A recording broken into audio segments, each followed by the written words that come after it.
Bonjour, je suis Florence Gourdin, infirmière puéricultrice à domicile. Je fais partie d'un réseau national et je vais vous présenter aujourd'hui comment nettoyer les biberons.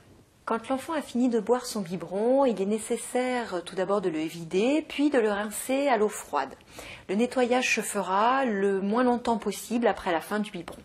Pour nettoyer un biberon, on utilisera tout simplement de l'eau très chaude, du produit vaisselle et une petite brosse spécifique pour nettoyer les biberons, plus communément appelée un goupillon.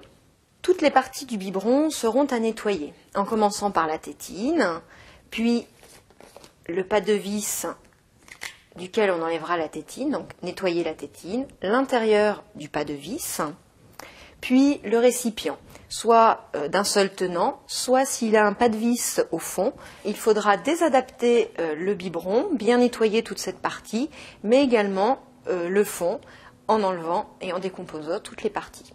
Donc après avoir nettoyé minutieusement toutes les parties du biberon, afin d'enlever tous les dépôts de lait, il est nécessaire donc de bien le rincer avec de l'eau très chaude, puis on le laissera sécher.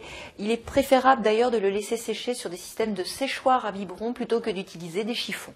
Enfin, une fois le biberon sec, on le recomposera et on le rangera dans un endroit propre et sec. La stérilisation n'est plus préconisée à l'heure actuelle. Il est vraiment important de simplement bien nettoyer son biberon. Voilà donc comment nettoyer le biberon de votre enfant. Il est important de rappeler qu'il est nécessaire d'appliquer de bonnes et strictes règles d'hygiène afin de limiter les infections et leur propagation.